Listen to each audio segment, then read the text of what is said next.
Hello viewers, যারা class 7 এ পড়ছো তাদের ভূগোলের তৃতীয় অধ্যায় বায়ুচাপ থেকে আজকে সাজেশন প্রশ্নগুলো আমি বলে দেবো।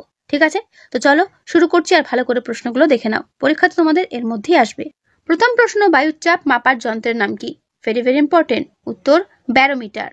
তারপরের প্রশ্ন, বায়ুচাপ মাপার একক কি? উত্তর মিলিবার। চাপ বাড়লে বায়ুর আয়তন বাড়ে না কমে না কি থাকে? চাপ বাড়লে বায়ুর আয়তন কমে। ঠিক আছে, মনে রাখবে। পুরীতে বায়ুচাপ কত মিলিবার? পুরীতে বায়ুচাপ 1000 মিলিবার। তারপরের প্রশ্ন, বায়ুচাপ সর্বমুখী। ঠিক আছে। তারপরের প্রশ্ন, বায়ু শীতল হলে চাপ কি হয়? চাপ বাড়ে। বায়ুর স্বাভাবিক চাপ কত? উত্তর দেখে না, 980 থেকে 1050 মিলিবার। সমুদ্রপৃষ্ঠে বায়ুর চাপ কত? 1013 থেকে 0.25 মিলিবার। বায়ু সর্বমুখী চাপের পরীক্ষা কে করেন? বিজ্ঞানী অটো ভন গেরিক। বায়ুচাপের সৃষ্টি হয় কেন অথবা বায়ু চাপ প্রদান করে কেন? উত্তর বায়ুর ওজন আছে বলে। সমচাপ রেখাগুলো খুব কাছাকাছি অবস্থান করলে কিসের পূর্বাভাস লক্ষ্য করা যায়? উত্তর দেখে নাও, ঝড়ের। পৃথিবীতে কটি বায়ুচাপ বলয় রয়েছে? উত্তর দেখে নাও, 7টি। তারপরে প্রশ্ন, পৃথিবীর বায়ুমণ্ডলের বাতাস বাইরের দিকে ছিটকে যায় কেন?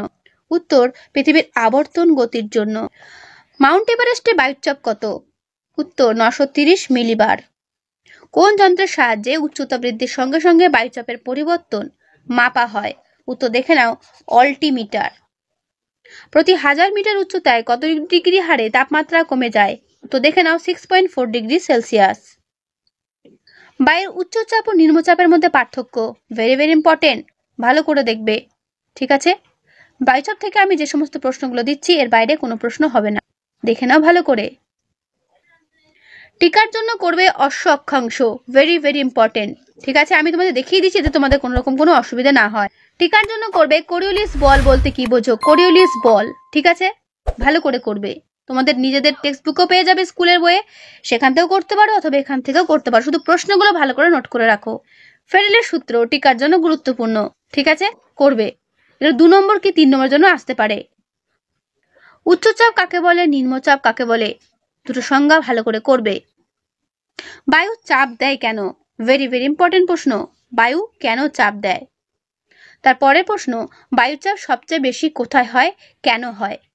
পর্বতারোহীরা অক্সিজেনের সিলিন্ডার নিয়ে পর্বতে যান কেন? করবে। সমচাপ রেখা কাকে বলে, এর বৈশিষ্ট্যগুলো লেখো, অথবা বায়ুচাপ রেখা বলতে কি বোঝো? বড় প্রশ্নের জন্য ভেরি ভেরি ইম্পর্টেন্ট। তোমাদের 5 নম্বরের জন্য এই প্রশ্নটা কিন্তু আসতে পারে, তো এটা ভালো করে করবে। নিরক্ষীয় অঞ্চলের বায়ুতে সর্বদা নিম্নচাপ বিরাজ করে কেন? অথবা নিরক্ষীয় অঞ্চলে নিম্নচাপ সৃষ্টি হয় কেন? ঠিক আছে, এই যে সমস্ত পয়েন্টগুলো রয়েছে ব্লু কালারে, পয়েন্ট ধরে ধরে লেখার চেষ্টা করবে। ঠিক আছে, এখন তোমরা উঁচু ক্লাসে উঠেছো, তাই চেষ্টা করবে লেখার ধরনটা একটু চেঞ্জ করা। ব্যারোমিটারে পারদ ব্যবহারের সুবিধা কি কি? অথবা চাপ মাপক যন্ত্রের মধ্যেও পারদ ব্যবহার করা হয় কেন? এই ছবিটা ভালো করে প্র্যাকটিস করবে, বিভিন্ন বায়ুচাপ বলয়ের নাম। ঠিক আছে, ভালো করে করবে ছবিটা। তারপরের প্রশ্ন, বায়ুচাপ কি সর্বত্র সমান? ভেরি ভেরি ইম্পর্টেন্ট প্রশ্ন, ভালো করে দেখে নাও। পয়েন্ট ধরে ধরে লিখবে, যেভাবে 1 2 3 4 করে পয়েন্ট করা রয়েছে এভাবে পয়েন্ট করে করে লিখবে। ঠিক আছে, কি কি বিষয়ের ওপর বায়ুচাপ নির্ভর করে বুঝিয়ে লেখো, বড় প্রশ্নের জন্য গুরুত্বপূর্ণ। বায়ুতে উষ্ণতার তারতম্য, বায়ুতে জলীয় বাষ্পের তারতম্য, এইভাবে পয়েন্ট করে করে লিখবে। ভূপৃষ্ঠের উচ্চতা, পৃথিবীর আবর্তন গতি, তারপর রয়েছে বায়ুমণ্ডলের ঘনত্ব বা গভীরতা, তারপর রয়েছে সমুদ্র স্থলভাগের বিন্যাস, তারপর রয়েছে অভিকর্ষজ টান। তো এই সমস্ত বিষয়ের উপর কিন্তু বায়ুর চাপ নির্ভর করে, তাই এটা কিন্তু গুছিয়ে লিখবে। ঠিক আছে, পুরো উত্তর তোমাদেরকে আমি দেখিয়ে দিলাম যাতে করে তোমাদের প্রত্যেকেরই উত্তরটা লিখতে কোনো রকম কোনো অসুবিধা না হয়। তো বায়ুচাপ থেকে এই হলো সাজেশন প্রশ্ন, এগুলো ভালো করে করো, এর মধ্যেই কমন পাবে। ঠিক আছে, তো আজকের এই ভিডিওটা আমি এখানে শেষ করছি, দেখা হবে নেক্সট ভিডিওতে। ভালো থেকো সবাই। নেক্সট ভিডিও তোমাদের অন্যান্য সাবজেক্টের ভিডিও আমি দিয়ে দেবো। ঠিক আছে, তো আজকে এখানেই।